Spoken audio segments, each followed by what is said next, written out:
Okay, so if you've ever had that critical part just stuck somewhere, maybe on a cargo ship, Oh, yeah. Or worse. or worse, right? You find out your only supplier, the specialized one, just went bust. Hmm.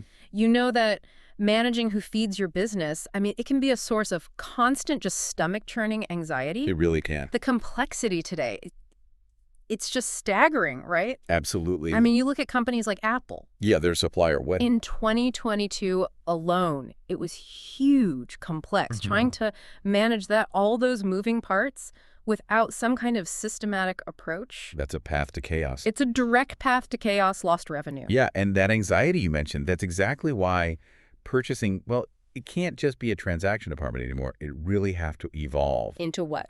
into genuine strategic supply management. Hmm. It's an idea Peter Kraljic actually formalized way back in '83. Hmm. It's about being proactive, not reactive. Okay, let's unpack this then.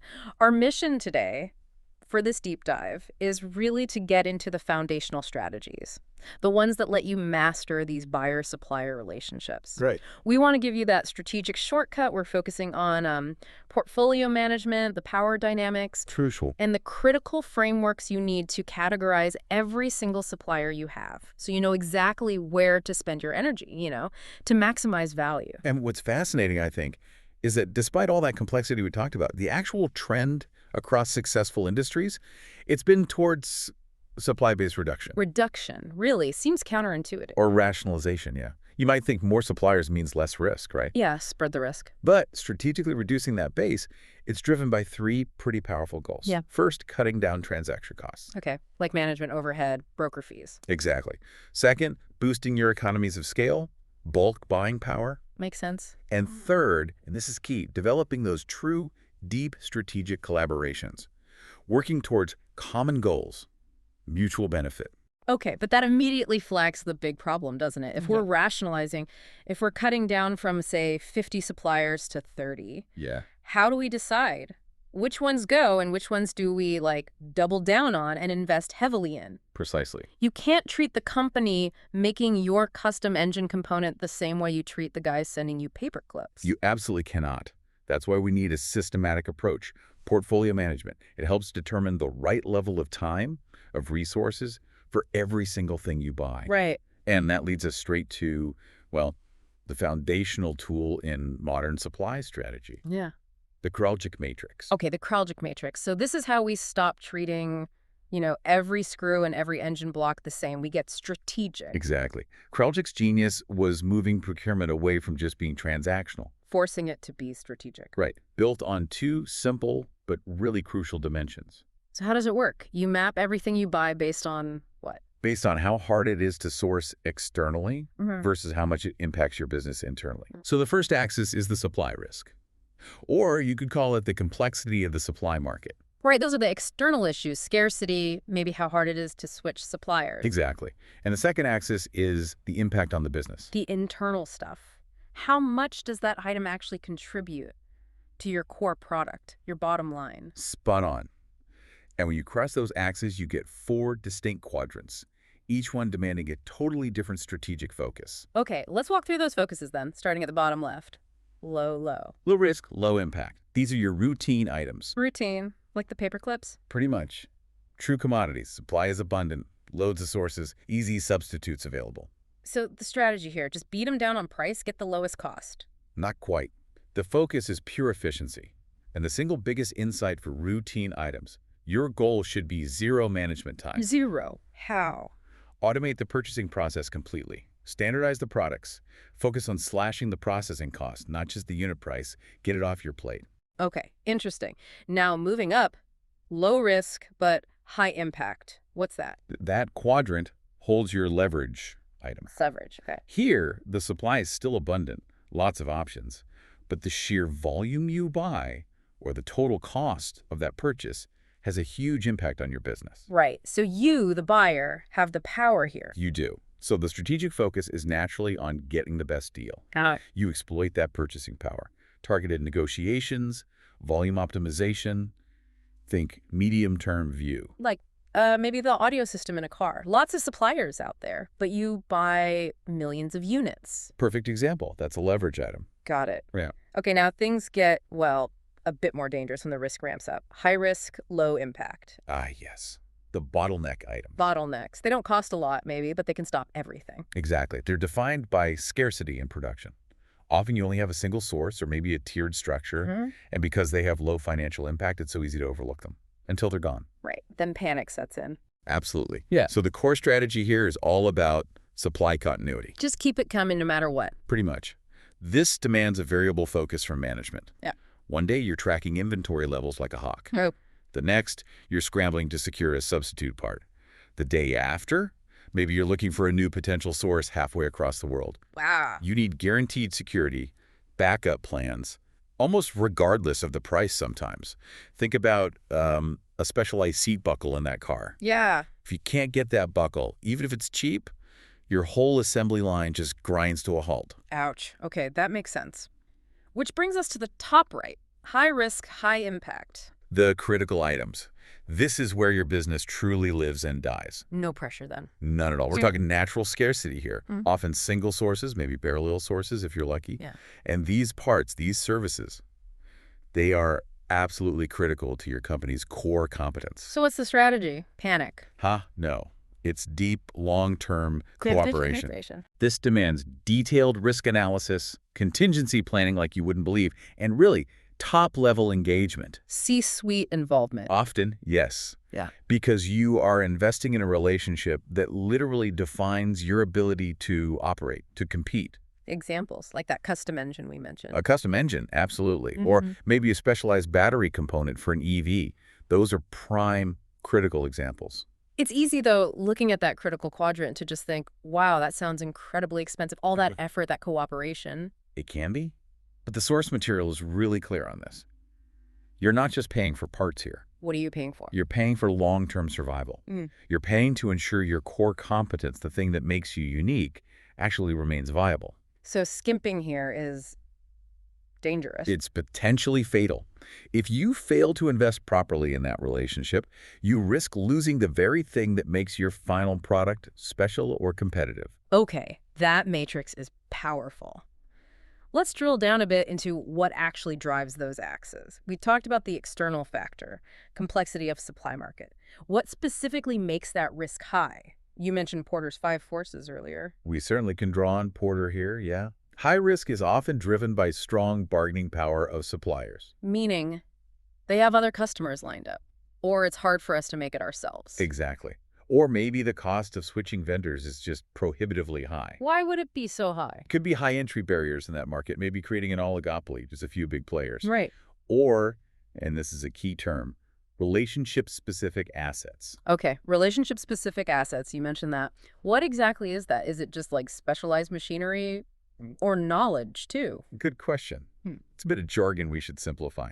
Essentially, a relationship-specific asset is any investment made could be tooling, unique software, proprietary knowledge, even dedicated personnel training. Okay. That loses pretty much all its value if that specific buyer-supplier relationship ends. So if you walk away, that asset becomes useless or significantly less valuable for anyone else.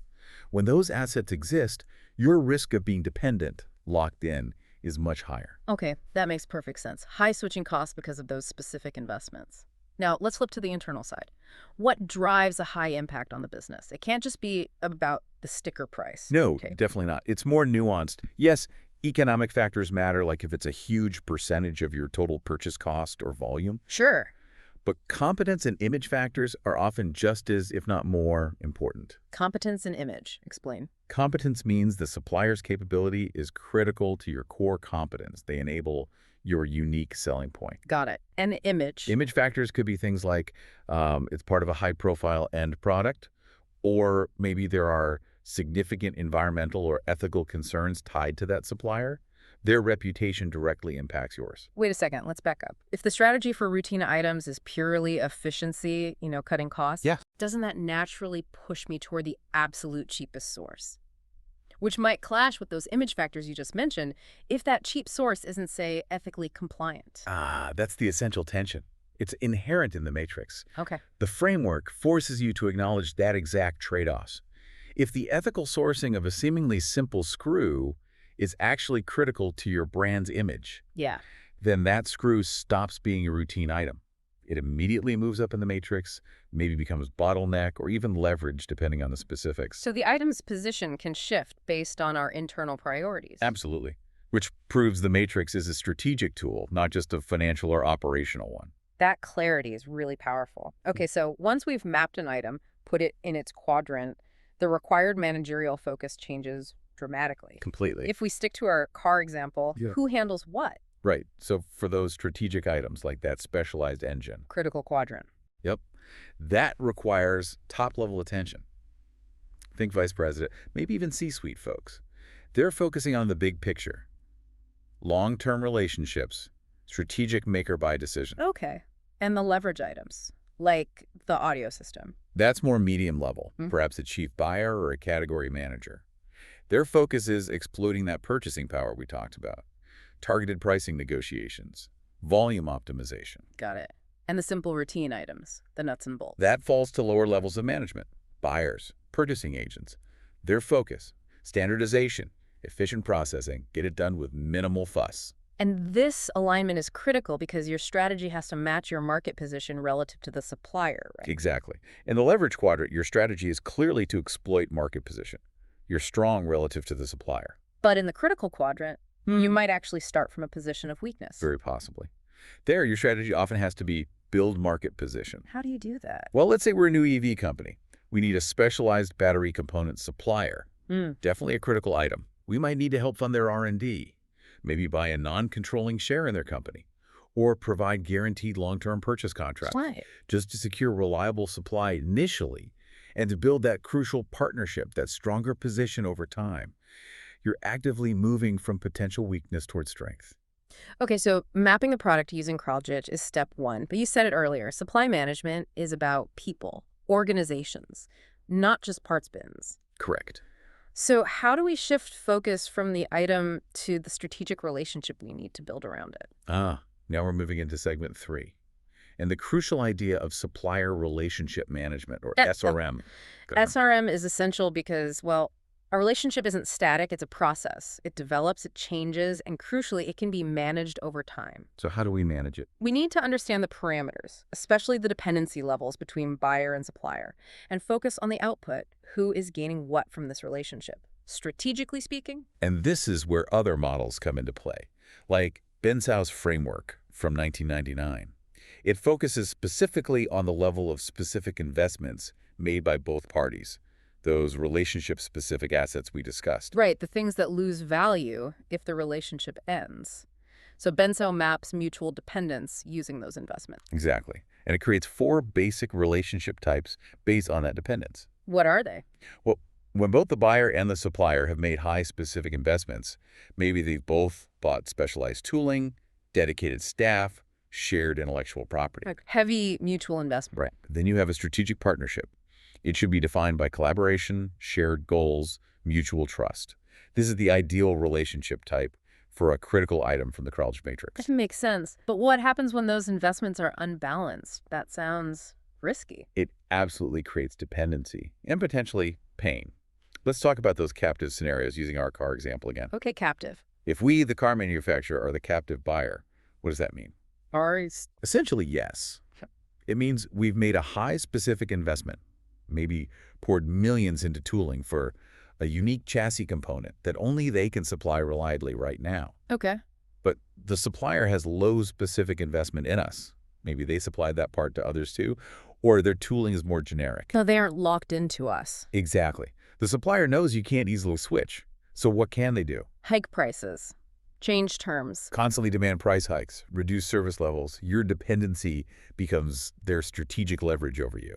It's a painful position. Definitely sounds painful. You're locked in. They control the terms. So conversely, what defines the captive supplier? That's just the reverse scenario. Now, the supplier has made the high specific investment.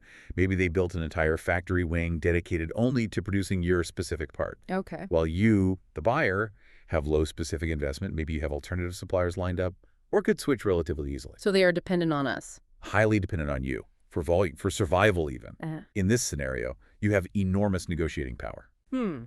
So being captive isn't always bad, depending on which side you're on. Strategically speaking, no. Though ethically, you'd want to manage that power responsibly. Right. And the final quadrant in Bensau's model. That's when both parties maintain low specific investment. It's purely a market exchange. Transactional. Exactly. Arm's length.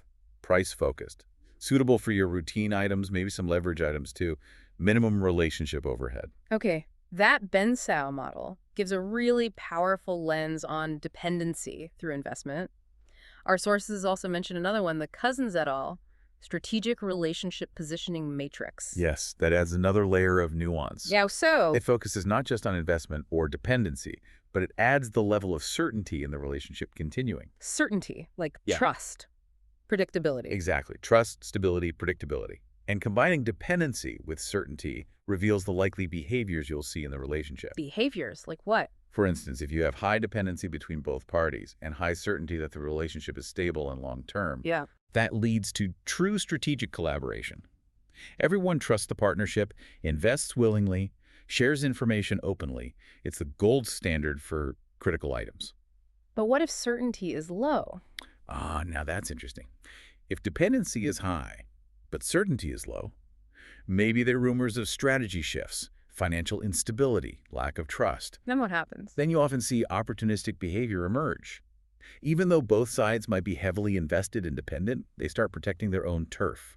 They hold back information, hedge their bets, because they fear the relationship might fail unexpectedly. Wow, so low certainty can really undermine even a structurally important relationship. Definitely. It highlights that relationships aren't just about structures and investments, but also about trust and predictability. Okay, this brings us towards a kind of grand synthesis then. We started with Kraljic to categorize the product or service. Right. Critical, routine, leverage, bottleneck.